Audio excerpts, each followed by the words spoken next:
entrepreneurship and skilled trades. Skilled trades, you know? Yes.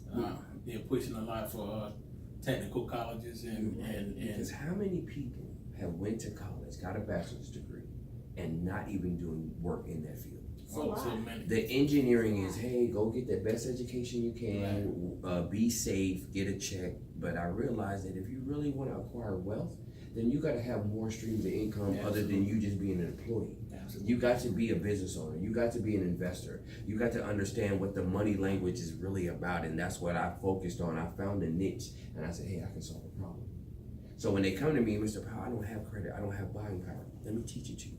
Let me show you what credit utilization was about. Let me teach you how to leverage that and open your business. Because the biggest thing that we don't know is we can use the bank's money to do whatever business endeavors that we want to do. But we're taught to save our money and then go try to do that. There's a better system than that.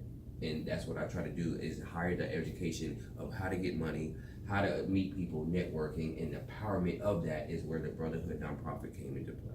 So I want an online academy so people can come, and I'm gonna call it back to the basics.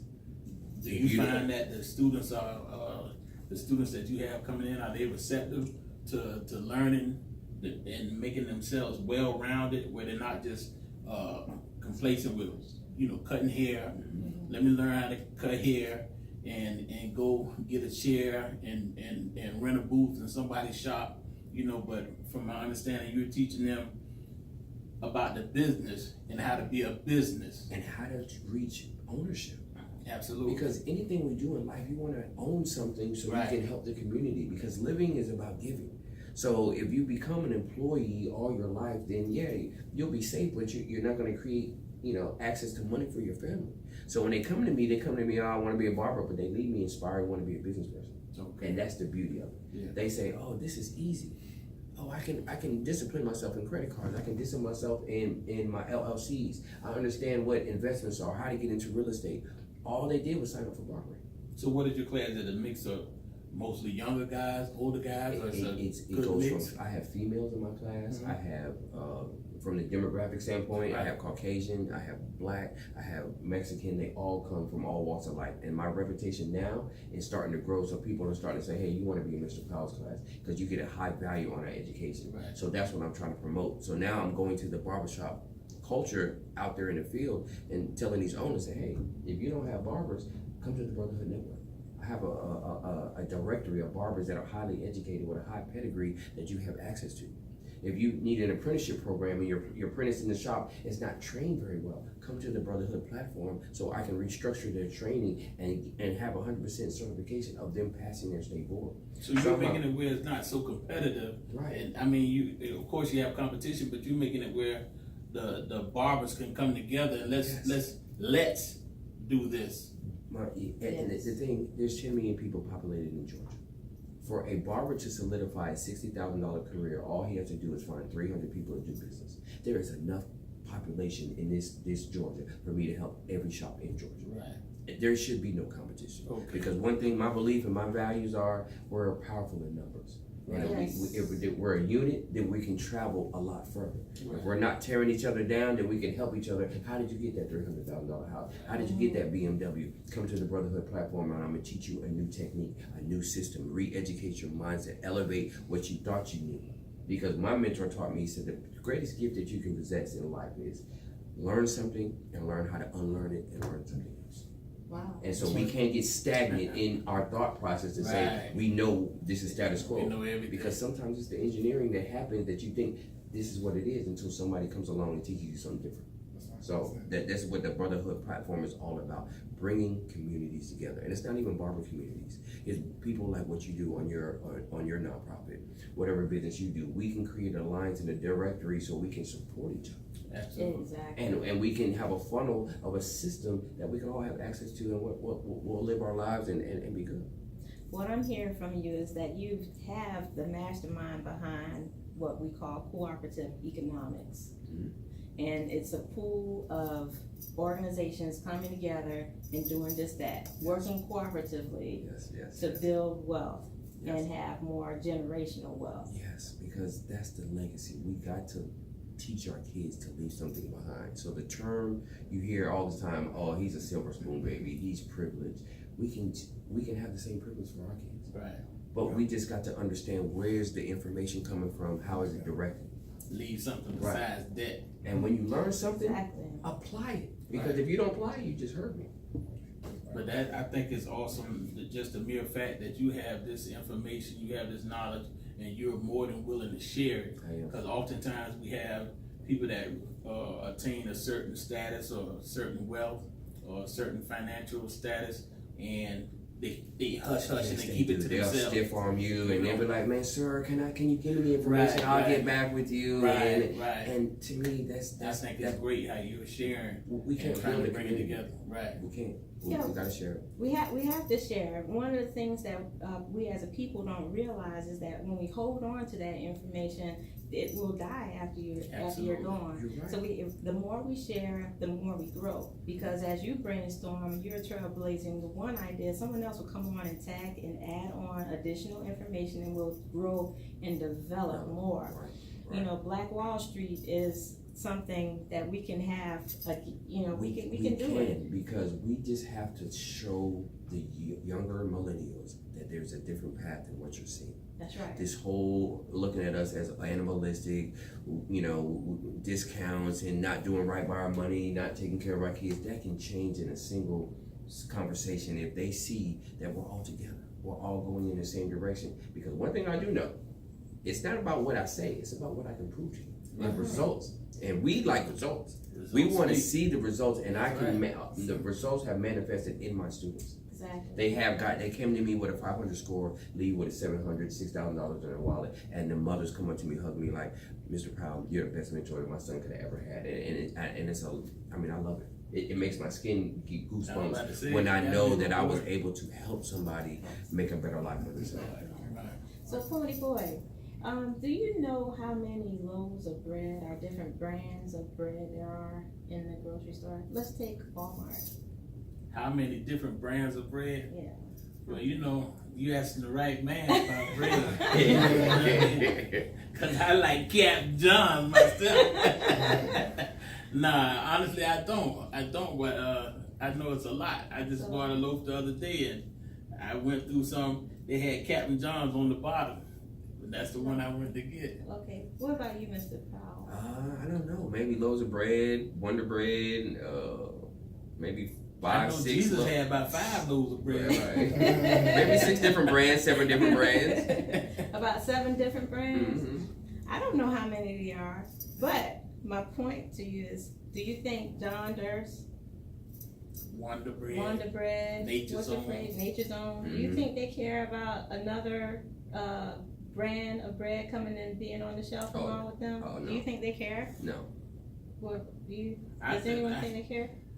I see where you're going with this, but I think in that I think John Durst does care. I think he would like to corner the bread market for himself, which is the total opposite of what Mr. Powell's doing. You know what I mean? Mm-hmm. So I think that the whole mindset.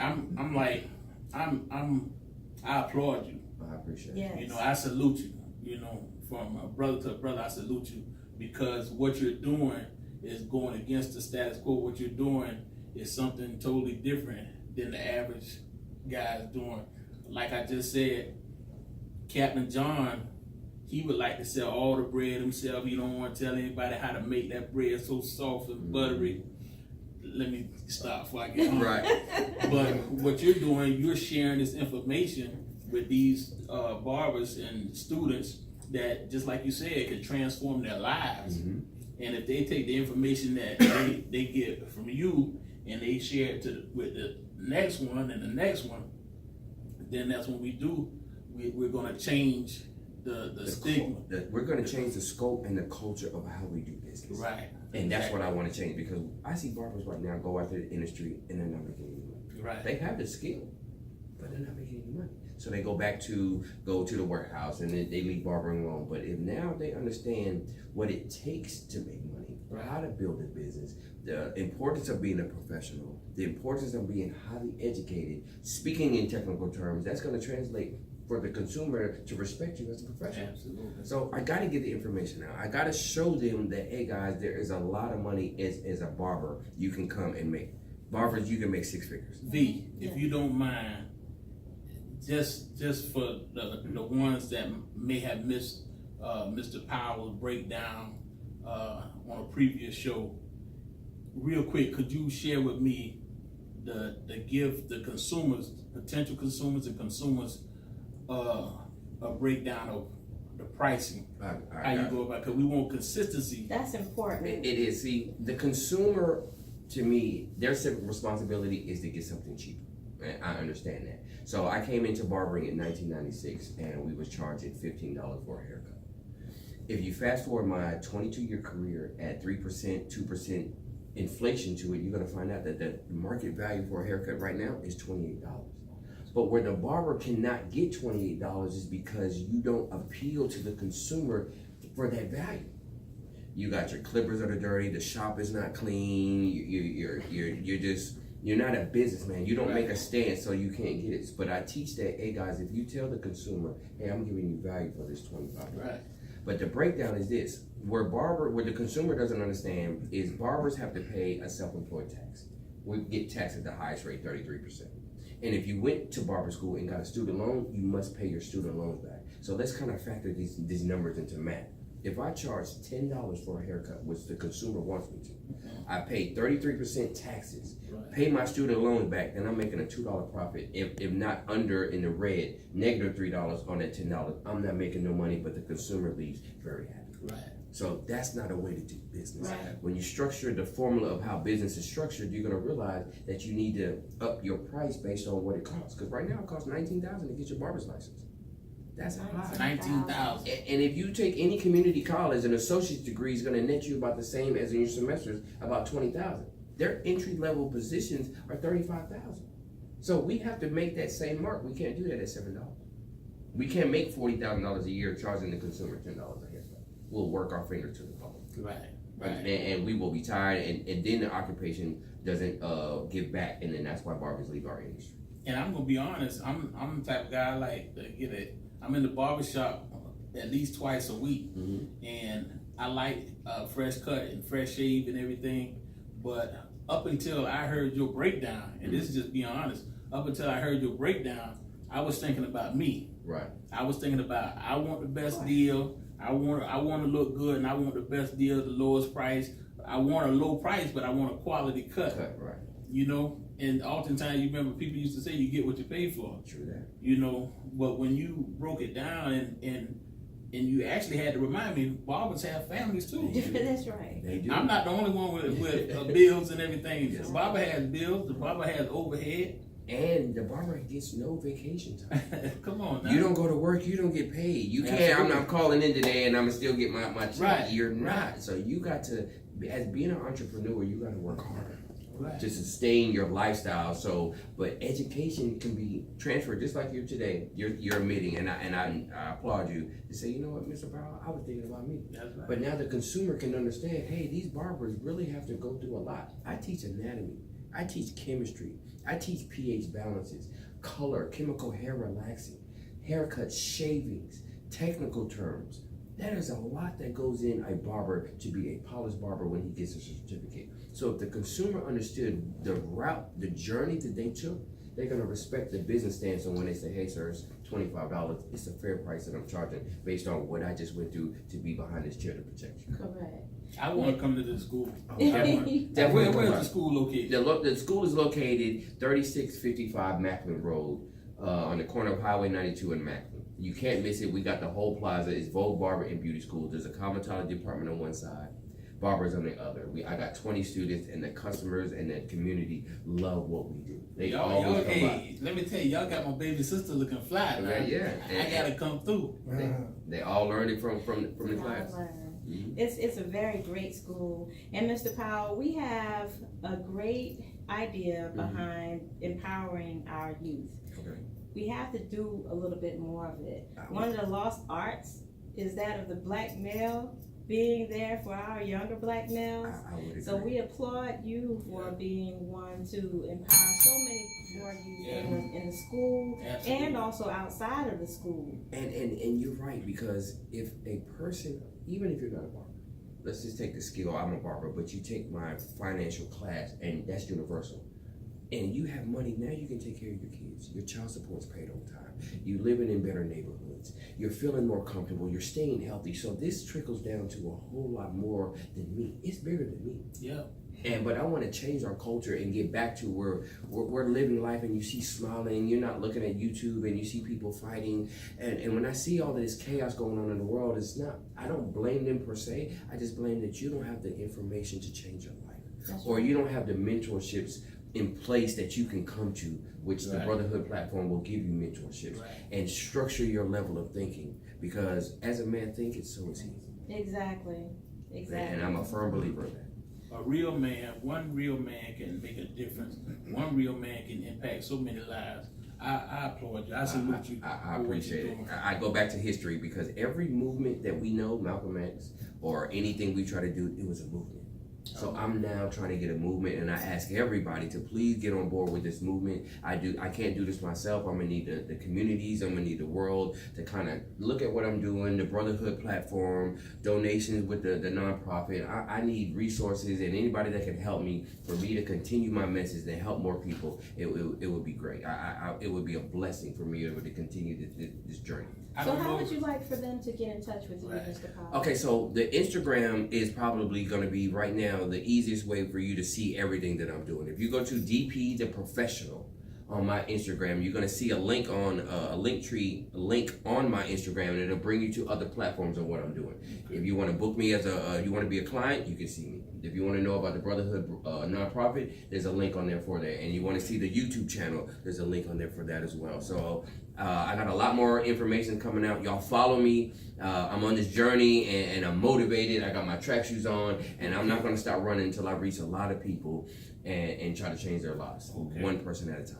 And we have Mr. Powell's web address scrolling at the bottom of the screen. If you have any further questions for Mr. Powell, please give us a call at 470-251-4343. Y'all call it. Let's hear what you got to say. 470-251-4343. We're going to take a quick break, and we're going to come back with Mr. Kent Osborne. Awesome. All right. Yeah.